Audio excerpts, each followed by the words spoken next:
Welcome to Brain in a Vat. Today we are joined by Raja Halwani, who's a professor at the School of the Art Institute of Chicago, which is one of the top-rated art schools in the States. And we're going to be talking about the philosophy of love. Raja, would you like to start with a thought experiment? Sure. Thank you both for having me. So the thought experiment that I'm going to give is actually taken from a short story by the American short story writer Raymond Carver. And it's called, the short story is called What We Talk About When We Talk About Love. I'm only going to read about a page long of the short story and then maybe raise what questions the thought experiment raises. So the story begins as follows. My friend Mel McGinnis was talking. Mel McGinnis is a cardiologist, and sometimes that gives him the right. The four of us were sitting around his kitchen table drinking gin. Sunlight filled the kitchen from the big window behind the sink. There were Mel and me and his second wife, Teresa, Terry as we called her, and my wife, Laura. We lived in Albuquerque then, but we were all from somewhere else. There was an ice bucket on the table. The gin and the tonic water kept going around, and we somehow got on the subject of love. Mel thought real love was nothing less than spiritual love.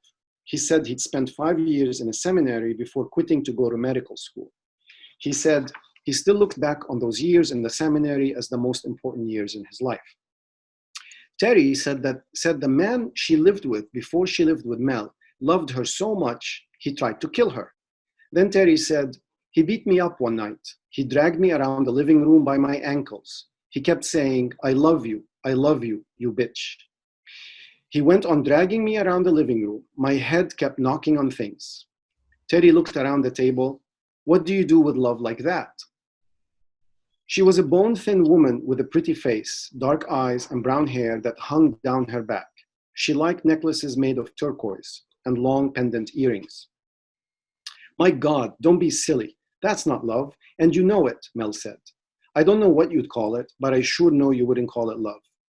Say what you want to, but I know it was, Terry said.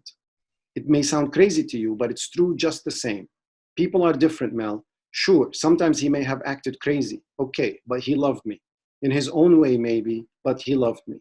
There was love there, Mel. Don't say there wasn't. The thought experiment is that you often have couples who have been together for a long time, for years, who both claim that they are in love with each other, yet one of them acts in ways towards the other that can be quite brutal. And the example from Raymond Carver is a little bit, maybe it's not extreme statistically, but it's a little bit extreme in terms of the kind of examples that you can raise, because it's an example where he actually beat up Terry. And not only did he beat her up, but he was dragging her around the floor, as she said, and her head was hitting things, tables, chairs, whatever. And apparently later on after the story, when she left him, he ended up killing himself. He bungled it. He shot himself in the head, but he didn't quite succeed in the mouth, but he didn't quite succeed. He had to be hospitalized, and then he died later. And apparently he tried to kill himself because she had left him. So on the one hand, we have a situation in which a member of the couple, the story goes that it's usually males on men on women, but we also know from the gay community that there are quite a number of stories of abusive love relationships. There are a lot of statistics also that show that when men and women fight in couples, women can be as not just verbally aggressive, but also physically aggressive, not in the sense that they hit the guy, but they throw stuff at the guy also, right? But then if you try to suggest to the couples that, well, maybe you don't love each other, or maybe the abuser doesn't love you, you might get a lot of resistance out of this. So we have two contrasting things. On the one hand, we have the testimony of the people in the love relationship, right? And what they feel towards each other, the time they have clocked up together. But on the other hand, we seem to witness often a lack of concern, an important concern from one side or both sides to the other side. And if you believe that an important dimension of love is being concerned about the well-being and the happiness of your beloved, that raises questions about whether this is actually love or it is not love, basically. And so I'm going to stop here, but you can generate a lot of examples where, for example, consider men who basically say to their wives, your place is in the home, I want you to be here raising the children, blah, blah, blah. The wife might accept because she shares the same worldview, but we also know that she is talented, and she has a lot of talents that she could cultivate, but that her spouse would not let her, and all in the name of love. So he's in a way acting against her own well-being. So it raises the same kind of question. Is love like being in pain? So if I say that I'm in pain and I'm a subjectivist about pain, if we take a subjectivist account, it seems like I cannot be wrong that I'm in pain. So if I say that I feel pain, if I believe that, it seems like you have to trust me, right? I can't be wrong. Right. If someone says they are in love, can they be wrong? Well, that's a fascinating question, and clearly, I think the thought experiment rides a lot on that, in the sense that we do not want to impugn people's testimony when they say they're in love. Now, of course, there are important disanalogies between being in pain and being in love, and I think there are cases when people are wrong about when they are in pain. You know, I think my mom used to say she was in pain all the time and she was faking it, although that's not quite true. I mean, but people can be wrong. But the disanalogy, that was kind of a joke, but the disanalogy between being in pain and being in love is that pain is pain can be a sensation, a physical sensation. So if you actually feel pain in your left arm, for example, or in your chest, we give you the authority to declare, you know, that you are actually in pain. But sometimes when pain is psychological, we do sometimes argue with the person who claims that I am in pain.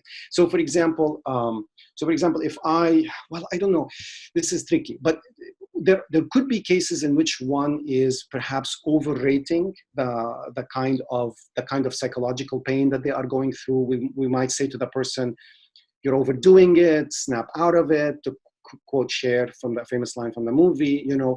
Of course, those cases don't quite come to your point, Jason, because your point isn't about whether the person needs to snap out of the pain that they're feeling. Your point is about the truth about whether they are feeling that pain or not, right? And I think it is here where this analogy with love becomes very important, because we don't know quite what love is. So a lot of philosophers, for example, would contest the fact that love is similar to pain and pleasure, where we want to give the person the ultimate authority about whether they are experiencing it, because love is not a physical sensation, right? And also philosophers have contested the idea that love is a regular emotion. So many of them want to say it's not an emotion like the other emotions. My tendency to answer your question is that there are certain cases and there are certain cases that might differ from each other. So for example, consider a case in which you have someone who has been with their partner for 2 or 3 years, 5 years, you know, just give them enough time to be able to have, you know, things are going smoothly with them. Let's not take a case that is in which, you know, they're happy, they seem to be happy, they enjoy traveling with each other, they enjoy having dinner with each other, blah, blah, blah. And the person says, look, I love my spouse, you know. That kind of case, I think, has more prima facie truth to it when we hear the person utter it, as opposed to, for example, a case in which someone who's young, say 19 years old, 20 years old, goes out on a date or two with someone that they have just met, or even better yet, has a crush, say, on a superstar like Justin Bieber, right? And goes around being unable to eat. There's a famous Simpsons episode when Lisa has a crush on someone and she just can't eat, she can't sleep because she's Corey, I think his name was Corey, and she keeps dialing the number, blah, blah. So somebody like Lisa, or maybe older, who says, I'm in love with Corey, we have more room for give and take, where we want to say to the person, well, maybe you're wrong about that. Maybe you're not. Maybe this is just infatuation or a fading crush or something like that. So kind of like the Romeo and Juliet conception of love, where you've just met someone, within 72 hours, you're ready to kill yourself for them. You would start, when they say that their love is the deepest there could ever be, you would start to be a bit skeptical. Right. And I'm one of those philosophers, I'm one of those philosophers who likes to separate pretty sharply, actually, between two types of love, which is what I call passionate love. I call it RL1. It's a very bland name in the book. You know, I distinguish it from more settled kinds of love, which I call RL2. and I think that they're two very different phenomena. And I think in RL1, what happens is that sexual desire is often at the at the forefront, basically. And a lot of the language of love in cases like that are really the language of sexual desire, speaking, right? And I don't know why, but because phenomenologically, sexual desire can make you want to be with that person, to touch that person, to crave that person. That can easily be taken to be for love, basically. Maybe for cultural reasons, we're not allowed to say that I just sexually desire that person and I really want to be with them just because I lust after them, but it's not really love. Maybe we are not encouraged to say things like that. That makes people more and more say that they love that person. But I definitely think in cases like that, there is more room for error than there are in other types of cases. And just what makes things more confusing is that we have those different categories, different concepts that are like satellites of the concept of love, but we don't know how the hell to distinguish them. I mean, we have people who speak of infatuation, right? And when you hear somebody say, oh, that's just an infatuation, that's not a term of praise. And when you say to somebody he's infatuated, you're brushing off what they're actually feeling, right? So sometimes you get the sense that infatuation is like mistaken love, right? And then you have the concept of having a crush on someone, which might be, I don't know, early stages of passionate love. Maybe it's an infatuation. So it's just confusing. So in your book, The Philosophy of Love, Sex, and Marriage, you detail a sort of list of what you call generally necessary terms. And you say the one that has to be there is this regard for the beloved. But the others you think tend to be there, but don't have to be. And so you think about exclusivity or about a sort of sexual desire.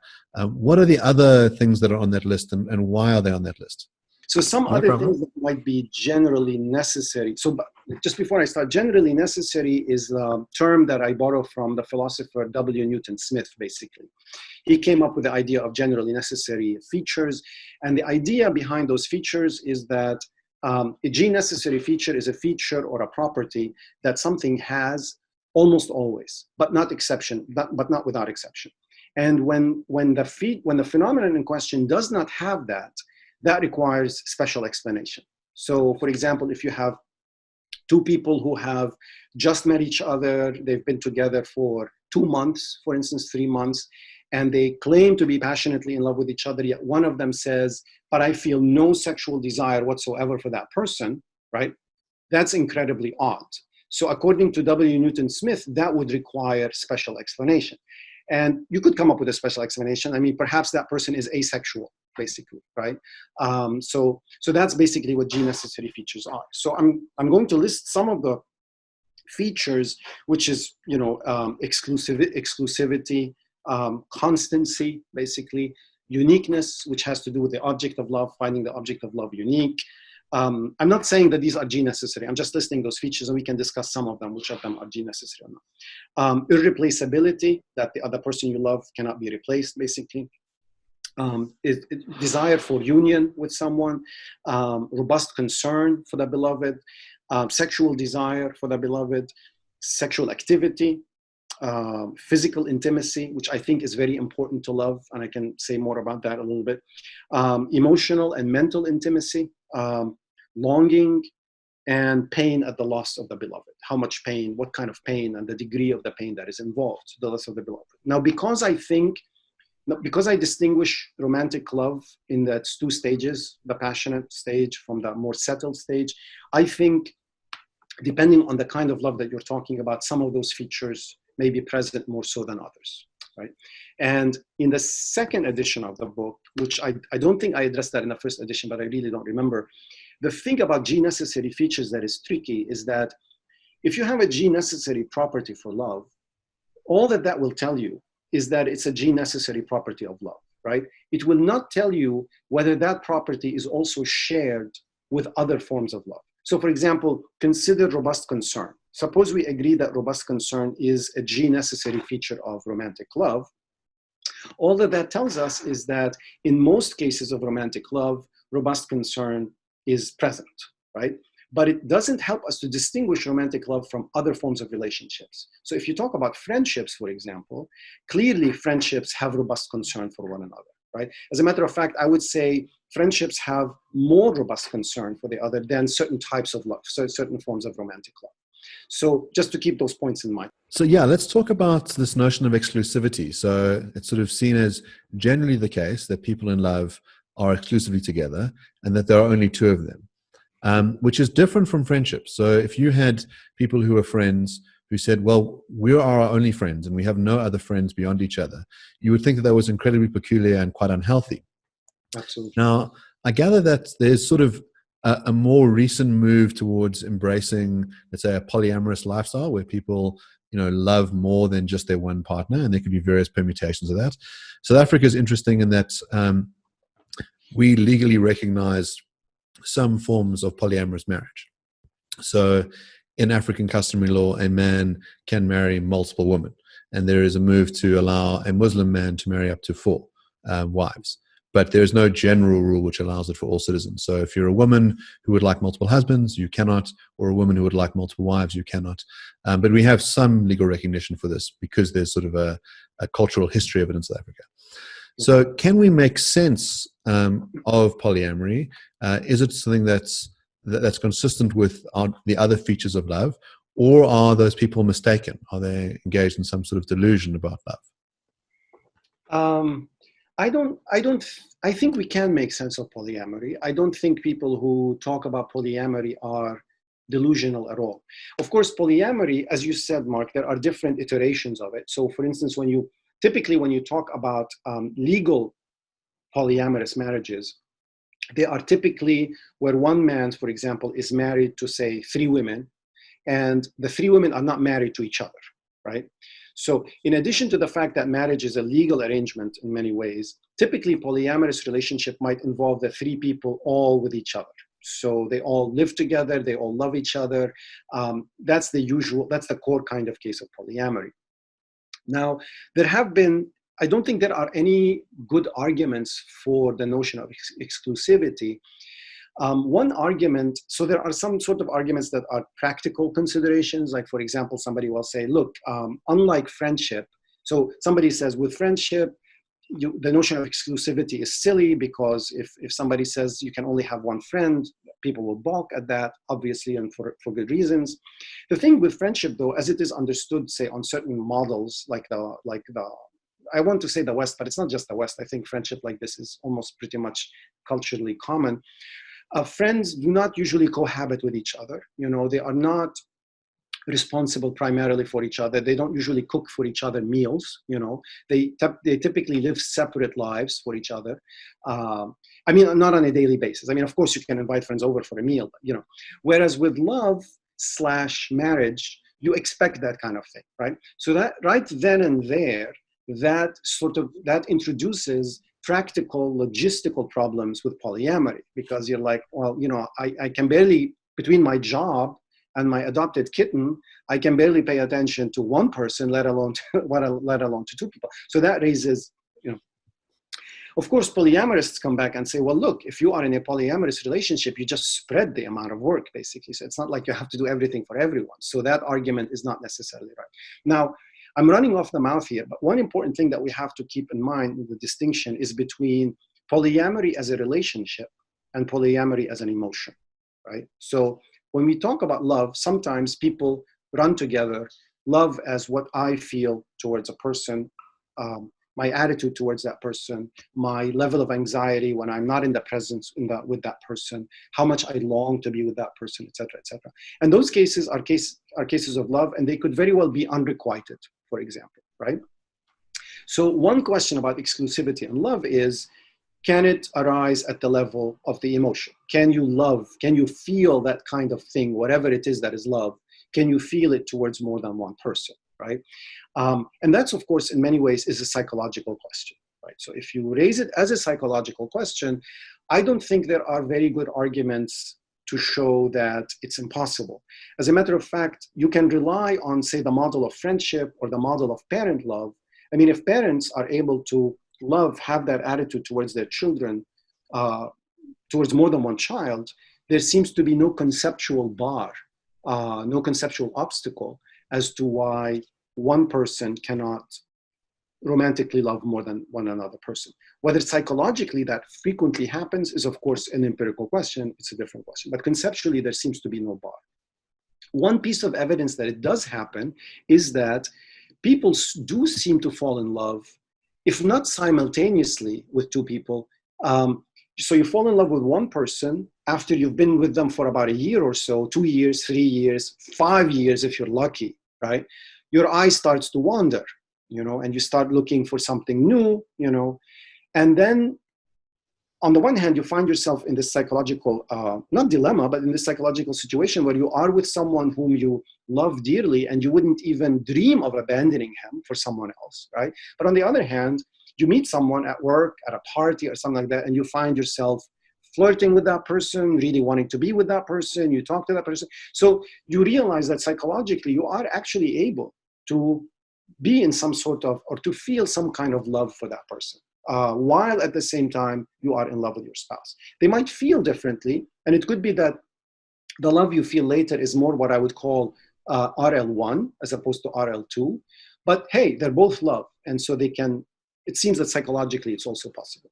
And we have to remember also that what people are psychologically able to feel is often a function of what culturally is expected of them, and what they have been raised to believe, what they have been raised to think, et cetera, et cetera. So if you conduct another thought experiment, you can say, well, imagine a society. It requires its members as parents to love more than one child. It requires its members as friends to love more than one friend. But it also requires its members as lovers to love more than one person. So if we can think of such a society, is it really conceptually that hard to imagine that people in that society fall in love or are in love with more than one person? Now, we don't have to go crazy for polyamory. You don't have to be in love with 50 people, right? I mean, not even friendship is like that. Friendship is usually, especially if you're not talking about Facebook friends, if we're talking about, real friendship, usually you have about 3 or 4, 5, 6, 7 close friends, basically. So we don't have to go nuts with the number. So it seems conceptually possible with love also. And psychologically, it will depend on the actual social configuration and the individual situation of each person. It's so hard to say what I'm about to say because I have so many questions, like a dozen. But okay, so calm down. Just don't get hysterical as we. It's just. It's such a fascinating topic, partly because I'm polyamorous. So I find it very, very interesting to hear it within a philosophical frame. It's very exciting to hear it talked about in those terms. Okay. So let me think about what the monogamous objection would be to the psychological possibility of love, of polyamorous love. So the monogamous objection would go something like this. It's not real love, they'll say. Okay. So they'll say, you can't compare the love that you feel for multiple people, the love that you feel in each instance, to the love that a long-term monogamous partnership has over decades and decades and decades. How could you possibly compare those? They seem like totally different phenomena, and the monogamous one is real versus the polyamorous one is not. I'm worried a little bit about this objection because I think this objection might be actually begging the question in a sense, because it seems to assume that the monogamous one is the real one. I mean, my response to the objection would just be simply to say that I would agree that the long-term relationship, love, has and should have a certain primacy to it, right? So I would describe it in that way. It should be given some sort of priority. It should, it's primary in a way that the other one is not, basically. But I wouldn't describe it as being, as the other one as being unreal or less real than the monogamous one. So maybe the word real here is tripping me up a little bit. And if the objector insists on using the word real to describe the difference between them, then my response would be that they are begging the question, because they're assuming that there has to be a monogamous love, and it is that assumption that's making them insist on the use of the word real to describe it, whereas everything else is just fluff. Whereas I have given them the option to use a different concept by saying, well, maybe we can say that this one has more priority. This one takes moral priority, psychological priority, temporal priority. Even you ought to divide your time fairly in such a way that you give more time to that partner than to the newfound love, right? But if the objector continues to refuse to use those concepts to describe the case, then I can only say they're begging the question by assuming that it's real.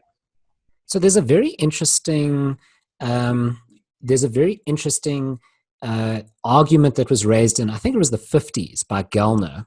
I like to call it Gellner's paradox. Alan Coble, I think, discusses it in his book. I don't remember it. Yes, I don't remember what yes, he does. Yes. Refresh my memory, please. Yes, go ahead. Okay, well, I'm kind of trying to refresh my own memory, but basically the argument goes as follows. And his conclusion, he comes to one conclusion, and his conclusion is that love is impossible, or that love doesn't exist. And the alternative conclusion you could use from the same premises is that love is necessarily polyamorous. Okay, so this is how the argument goes. So it goes, well, either love is something you have because in virtue of the person, the beloved's properties, in other words, features of the object, or I'm sure you're aware of very similar types of arguments, or it's because you love the person in and of themselves, kind of their substance, but not because of some feature they have. So it's one or the other, right? So Sobel, I think, calls the first view the reason view, and the second view the substance view or the person view. And he says, well, Gellner says, well, okay, if what you care about is real love, then we should dismiss the person view because it seems irrational. There's no reasons why you would love the person, because as soon as you love a person for a reason, you're loving them for a property, right? For one of their features. And he says, well, real love or love that's valuable can't be irrational, so he dismisses the substance view or the person view. And so he switches to the reason view. And he says, okay, but hold on. If you love someone because of their reasons, well, then it seems like someone else could come along with the same features that you fell in love with the first time around. And we think that, well, if you were to love that other person as well, well, then that's not real love. And so love is not exclusive, but then it's not real love because we think love is exclusive, and so love doesn't exist. Right. Sorry, go ahead. No, well, I mean, that's it. That's the conclusion that Gellner reaches, right? That love doesn't exist. The alternative would be that love is polyamorous, or perhaps there's some way of working towards specific reasons rather than reasons that could be shared amongst different people. I mean, Gellner's paradox, right? Of course, it's going to basically give heart attacks, multiple heart attacks, to people who believe in the exclusivity of love, in the uniqueness of the beloved, and all of these things. I mean, I don't want to repeat the paradox you said, but it's a famous issue in the philosophy of love, which is that, do we love someone? And it was raised, of course, a version of it was raised in Plato's Euthyphro about, why we love God, basically, why we do the right things. Is it because God commands us to do it, or does God command us to do it because they're the right things? So it's the same thing. It's something similar here. Do I love X because of the properties that X has? Or do I find the properties that X has valuable because I love X? Which comes first, the cart or the horse? And each position, of course, has its problems. So if you go to the property-based view of love or the reason-based view of love, it raises a lot. So, and I know our topic is exclusivity, but I just want to give you a flavor of some of the issues that it raises. Suppose, for example, I love Mario Lopez. That's not who I think of, but suppose I'm in love with Mario Lopez because he's handsome and because he's witty. All right. Of course, I'm going to love him for way more reasons than that, but just to simplify the case, let's suppose these are the two reasons, right? So the reason-based view of love basically says that if someone else comes along who's handsome and witty, I would be irrational not to love that person. So I would be accused of some sort of irrationality if I don't love that person, right? Not only that, if another person comes along who's more handsome and more witty than Mario Lopez, then the reason-based love gives me reason to abandon Mario Lopez and go on to that person. And not only that, the reason-based love, unless I am quirky or I'm weird, the reason-based love gives you, Jason, as much of a reason to love Mario Lopez as I do, because supposedly the properties that Mario Lopez has are worthy properties on the basis of which you can fall in love with someone. So the reason-based view raises a lot of interesting philosophical puzzles. Of course, the one that we're concerned with is exclusivity. And what it does is that it blows exclusivity out of the window, basically, because it says that reason-based love means that any person whom you love based on certain properties, it would be irrational for you not to love anybody else who has those same properties. So in that respect, love is not exclusive. But Here's one thing. What that does is that it pulls the conceptual rug from under the exclusivity of love. It doesn't pull necessarily the psychological rug, right? So somebody can say, look, you're right, conceptually speaking, and by the way, there's a lot more to discuss with this view. I'll just mention one little thing after I finish this thought. So one can say, look, you're right. Conceptually speaking, I absolutely have no reason not to love not to love only Mario Lopez, right? I have every good reason to love other people other than Mario Lopez. But psychologically speaking, look, I just can't pull it off. I love reading Mario. Give me a couple of years, maybe I'll change my mind. But for now, I just love only Mario, basically. So I wonder if the polyamorist has this very fundamentally different view about love, which, and I want to say that polyamory sort of seems like a broad church, and there's different ways in which people could rig it. And one of the ways you've described is they've got a primary partner, let's say, who they love in the way that monogamous people love each other, and then these other third or fourth parties into the relationship. But let's think about it differently. You could have a situation where the polyamorist says, no, I love the concept of polyamory. And really, it's in the same way that I love the concept of Theseus's ship. And the particular planks on that ship can be replaced. But I'm in love with the idea. And so there is no primary person. There is just the structure. And so at any one time, I see 5 people, and those people might fall out like planks in the ship or limbs on someone that are being replaced by new limbs. But that entity is one entity. And when I say that, I love my partners, it might not be the specific partners that matter. It's the structure of the partners. And you might even think that behind that is some sort of, let's say, abstract love over a range of properties. So they might say, look, I'm a very demanding person. I don't just love, the witty and the kind. I also like, the eccentric and the creative, and they list the whole range of properties. And they say it's very hard to find that in one person, but my partners fulfill that very well. And so when a creative drops out, we find a new creative that can fill that role. It makes polyamory sound like it's sort of a disposition, basically.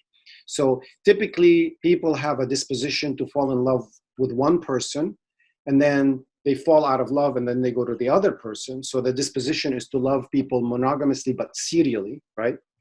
Whereas polyamory is the disposition to love people synchronically at the same time, more than one person at the same time.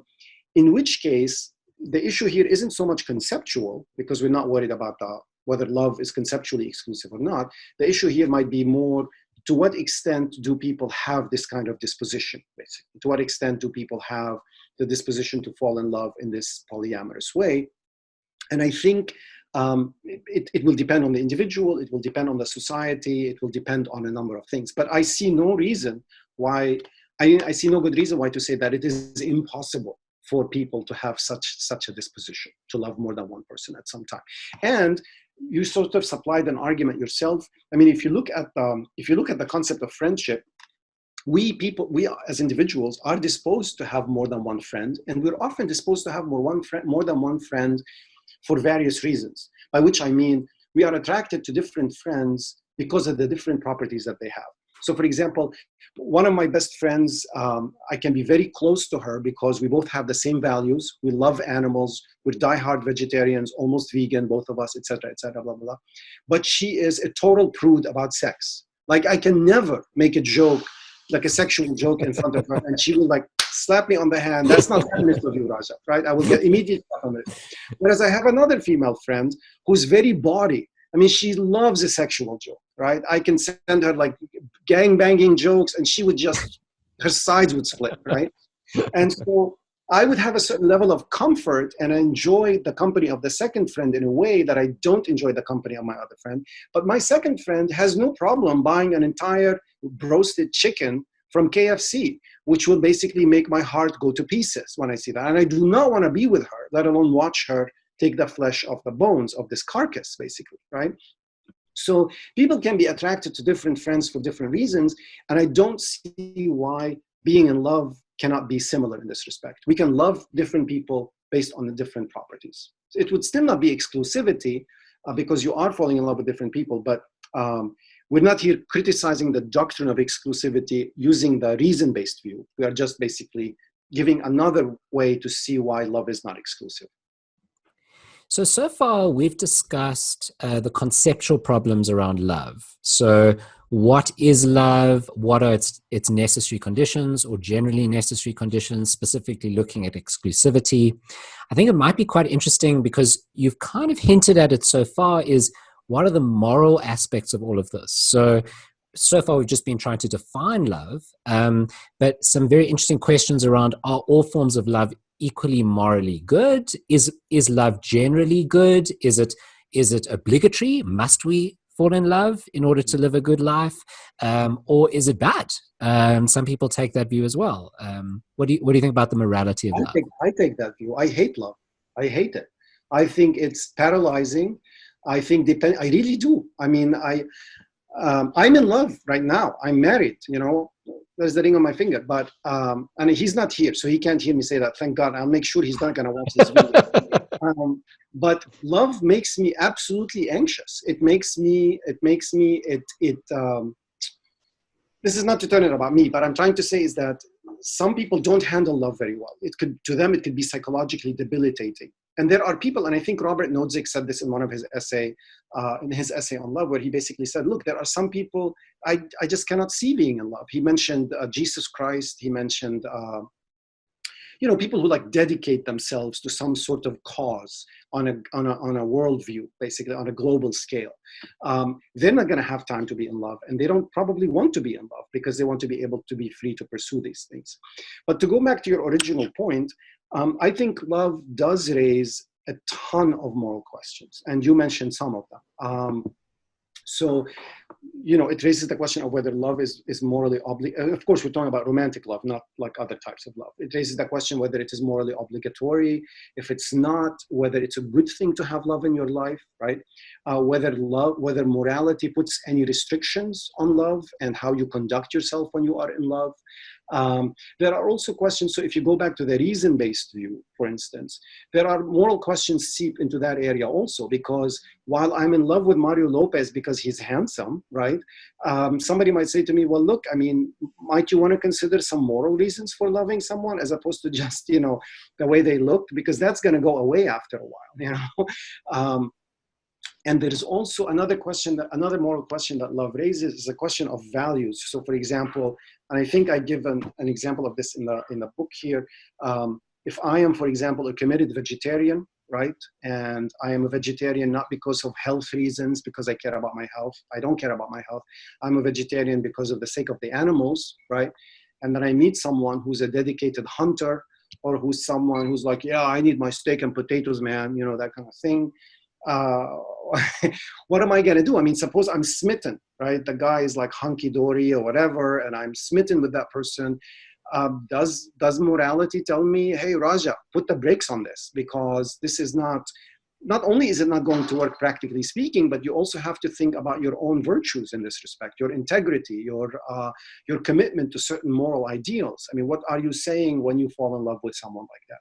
What are you saying when you fall with someone who's a neo-Nazi, who is we can have a laundry list of examples of people that are morally compromised, to put it that way. So yes, love raises tons of questions about morality. And I've just made a list, basically. So yeah. One of the very interesting questions that then raises is when you fall in love with someone, assuming the reason view, so you fall in love with someone based on certain properties or features that they have, so you fall in love for specific reasons. Does that mean that you love the whole person, or do you only love those particular features of them? Yeah, that's a really difficult question. So the reason-based view, strictly speaking, is about, so there's an important distinction to make between the basis of love and the object of love, right? So the basis of love are the reasons why you love someone. So for example, I might love Mario Lopez because he's witty and he's handsome, right? But I do not love necessarily or only his handsomeness and his wittiness. That might not even make a lot of sense. What I do love is Mario Lopez. Now, do I love every part of him? I mean, but then you have a question about what it means to love Mario Lopez. What is that? Who is this thing that I'm in love with when I say to Mario Lopez? And of course, that's going to take you into some heavy duty metaphysical questions about personhood, essences. So it can get pretty complicated. And one complicating question here is whether if Mario has some properties that I don't like, right? Some immoral properties, right? So he loves going hunting and maybe tortures the animals before he eats them, right? But otherwise he's lovely. Otherwise he's great, and you love his other qualities. Yeah, exactly. I set those qualities aside and just and love him despite those qualities. And if I do that, what does this say about me as a moral person, right? So yeah, there are some difficult questions. I don't have the answers to them. I do know that supposedly when you love someone, when you genuinely love someone, you are supposed to look beyond or set aside certain negative properties about them that you might not like or that you might disagree with. And here you're going to have, there's probably going to be some sort of a division between properties that are morally trivial or that are morally irrelevant, for example, and properties that are morally important. And so that the morally important ones will act as red lines to the love. Now, someone might say, well, morality isn't everything, in which case we have a whole new game on our hands, of course. But you can make that distinction. So you could have that second case where you say you love the person, and then whatever properties they have, you love because they are attributes that person has. And so you could imagine someone saying, no, I don't love him despite the fact that he beats up small children. I love him because of that, and, he does all these things, like pulling off the nails of, small kittens before devouring them whole, and it's amazing. I love him because of it, We would start to think there might be a problem there with the things that you love, but it might very well be true that you love them. You could imagine someone who loves sinister types. They feel all that affection, all that regard, all the things that are on that list, the strong desire, maybe they're propelled by it. The other kind of love that might be interesting is that there's a line between attraction and repulsion. So, the nature of sex as well sort of involves something, deeply comical and, partly repulsive. And I wonder if it might be too hard to love a saint. You look at Mother Teresa, to say that you have sexual desire for Mother Teresa seems a bit incongruous because she's too holy, she's too grand and wonderful and perfect. But you can love someone who's got maybe a bit of an edge to them, who is imperfect, that we can sort of, and maybe the little repellent bits inside of them are what draws you in closer. Yeah, that's interesting. So there are two parts to what you mentioned, Mark. One part is about loving someone on the basis of bad properties, right? So the kitten torturer, let's say. So here, cases like this are, of course, harder to come by. And in order to make that case, you have to make it as coherent as possible. But you can easily think of an example of someone, for example, I don't know, who thinks that morality is overrated, right? And he looks around him and all he sees are people who conform to morality. And he's bored by that. Some sort of eccentric aesthete, right? Who wants to see the world have as diversity of things as possible. And then he meets this guy or this woman who tortures kittens and enjoys it, and then she devours them whole, as you said. And he's like, oh my God, I just found the love of my life. Where have you been all my life? The guy's saying that, and he's absolutely smitten. He's in awe, and we're like, you're sexy to boot also, How am I to have that? So if you make that case, if you make it coherent, then yes, absolutely, you can have a coherent possible case like this. And the only thing we can say about this is that the love is immoral in multiple aspects. One aspect being that the basis of the love seem to be immoral properties. The person is in love with the other person on the basis of her ability of torturing kittens. So that's one thing to say about that. The Mother Teresa example is interesting because people have often been attracted to people that they think are too holy. And the reasons of the attraction, if we talk about sexual desire, for example, and the reasons of the attraction have been, are various. One reason is because you think that person is holy, you feel that they're unattainable.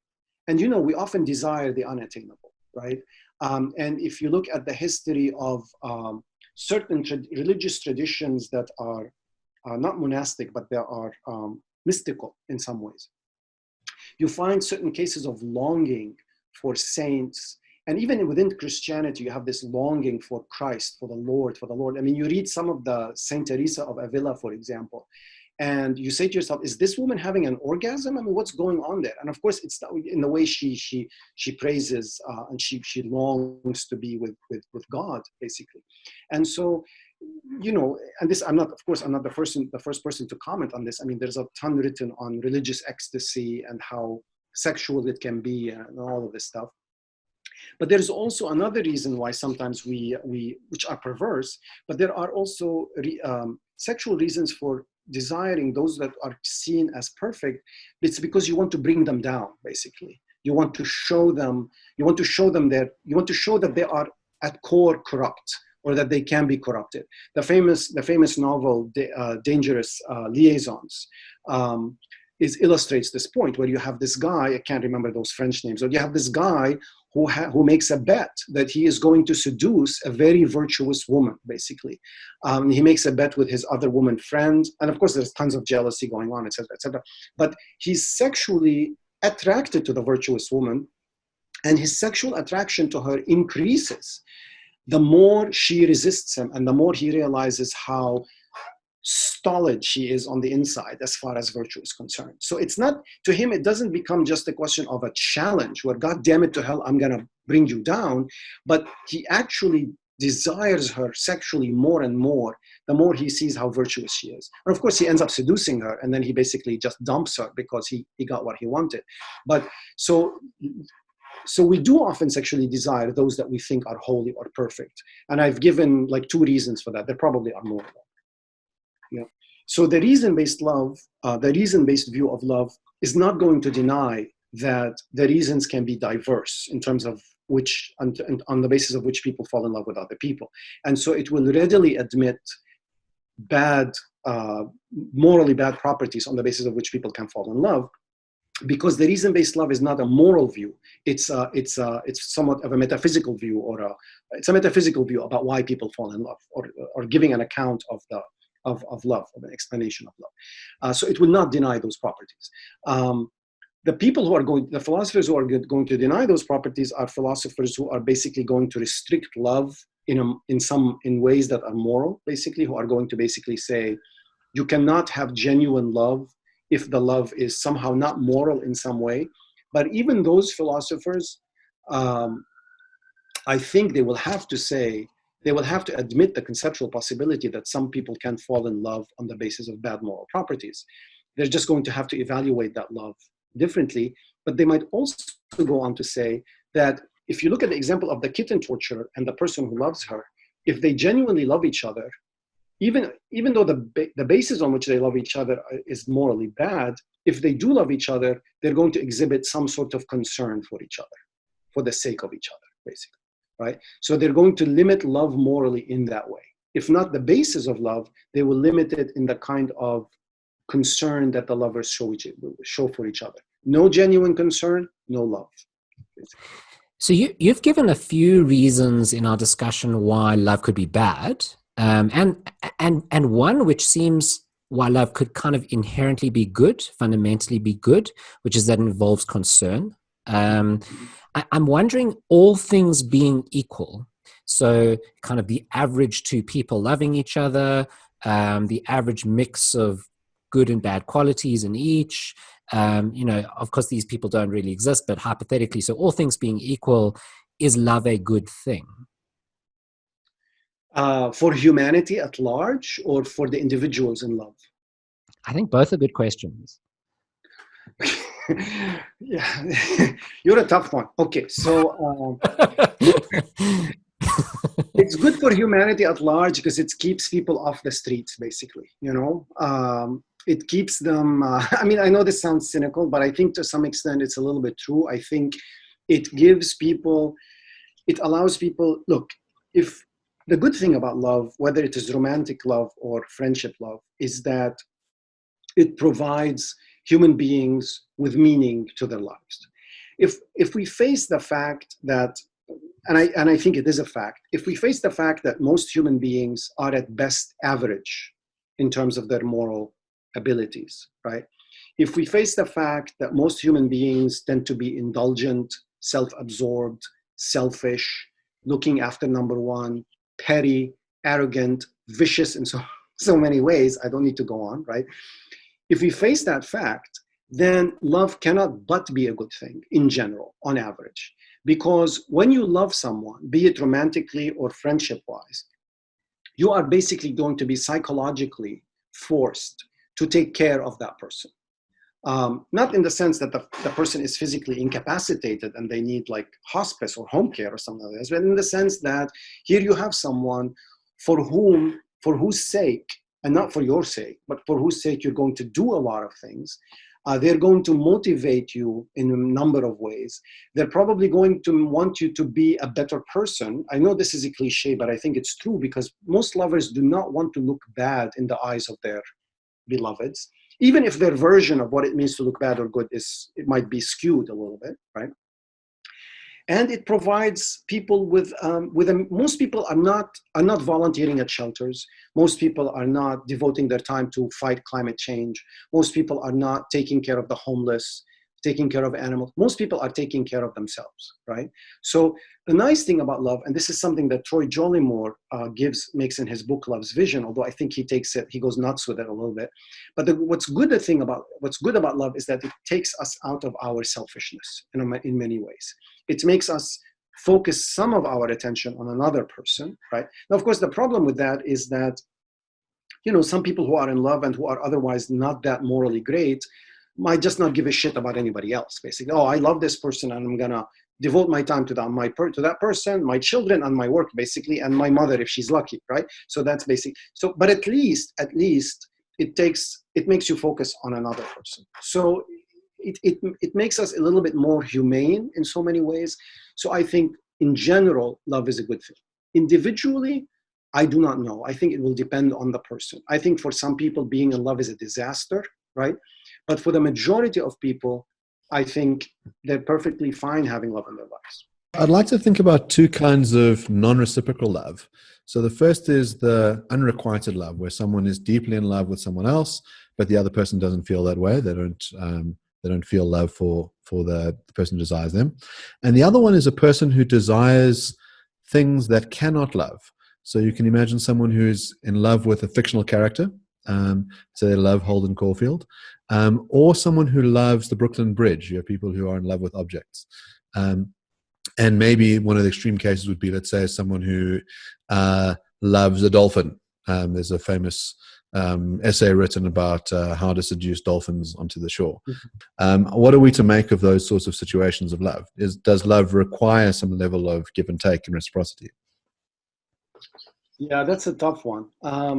I think there's a fundamental difference between the case of the unrequited love and the other cases that you have mentioned.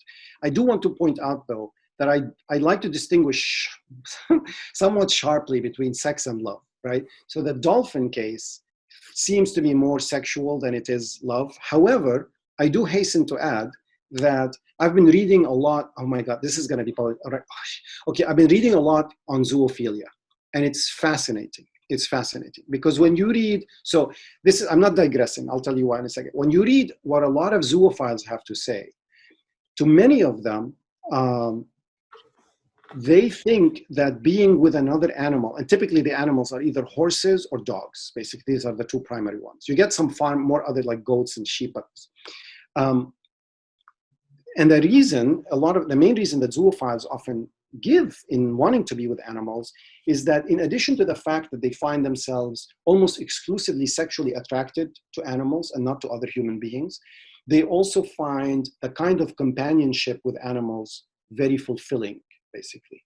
So to a lot of zoophiles, and I'm not defending zoophilia, I'm just saying so to a lot of zoophiles, they have relationships with their pets, with their dogs, for example, with the German Shepherd. And to them, it's not just sexual, it's also romantic in many, many ways. And that goes to the second part of your question, because I think some zoophiles would say there is an important difference between being in love with, say, the Brooklyn Bridge, as you said, or being in love with Raven. I used to have a crush on Raven from the New Teen Titans from DC Comics. I don't know if you guys like to read comic books, but I used to have a massive crush on Raven. She was an empath, and she would hug people and take out all their sorrows and drown them in her empathy. And then the person would just be left exhausted, And I thought that she was so cool, and I kind of had a crush on her, So the Brooklyn Bridge, a fictional character on the one hand, are somewhat different from an animal loving you back. Animals do stick with us for better and for worse. My cat, Alif Armando, for example, rarely leaves my side. He's always willing. He always sleeps next to me. He's very loyal to me. He puts his life in my hands when I take him to the vet, even though he's terrified to go to the vet. So there's a sense in which animals can reciprocate a certain amount of love that the Brooklyn Bridge obviously cannot, or your stamp collection cannot, basically, right? Now, someone, of course, can argue that granted all this, there is still something missing in those relationships, because even though my cat or my dog can love me back in its own way, can cry at my bedside if it feels that I'm sick or if I'm dead or whatnot, there is obviously a whole range of things that you cannot do with an animal as your love partner. You cannot have interesting dinners together. And I say interesting because it's more than just your dog eating from his bowl and me eating from my plate, right? You cannot go to the movies together. I mean, you can take walks, I suppose. You can be out in nature together. But obviously, there is a whole limited range of activities that you're not going to be able to do together. Now, does this mean that the love that you have is not true love? I do not know the answer to that question. I think someone who says that this is not true love might be putting too many restrictions on what love is, conceptually speaking, basically. Now, is it moral love? That's a whole different question. I don't think it's moral, and I don't know. I mean, it's complicated. But is it love? So consider two cases. Suppose you have two people. I'll talk about the Brooklyn Bridge in a second, but suppose you have two people, both of whom are in love with their dogs. One of them, out of moral concerns, does not have sex with the dog, even though the dog wouldn't mind it. I mean, it's amazing what you read in the literature. Often the pets initiate the sexual act, actually. Once they get used to it and once they know what it's all about, they often initiate it themselves. But suppose in one case, the person doesn't have sex with their dog whatsoever, but loves the dog, would like to have sex with the dog, but says, I don't want to do anything, blah, blah, blah. So whatever the dog reciprocates is just normal dog love reciprocation. It's like between me and my cat, between any regular, Another case, you have a person, a guy who's in love with his dog. They have sex. The dog is very intimate with the guy. The dog sometimes initiates the sexual acts. This happens, etc. Are both of these cases of being in love? I would say yes, they are both cases in being in love. Are they morally good cases of being in love? That's a different question. I have worries about both of them, right? In many ways. And I don't know whether there are cases of love because there are cases of, because simply of what the person feels, as opposed to because one of them involves reciprocation or not. In other words, what I'm trying to say is that sometimes you can be in love even if there is no reciprocation, basically. Brooklyn Bridge, that's a tough one, but you can imagine, suppose you have someone who, I don't, these are philosophical discussions, they can go a little bit crazy, but imagine someone who is in love with the Brooklyn Bridge. Okay, not in love with the Brooklyn, let's not describe the case this way. Imagine someone who goes to bed every night. Say she lives in New York, right? She goes to bed every night, not being able to wait until sunrise so she can go and stand on the Brooklyn Bridge, right? She wants to have all her meals while walking up and down the Brooklyn Bridge.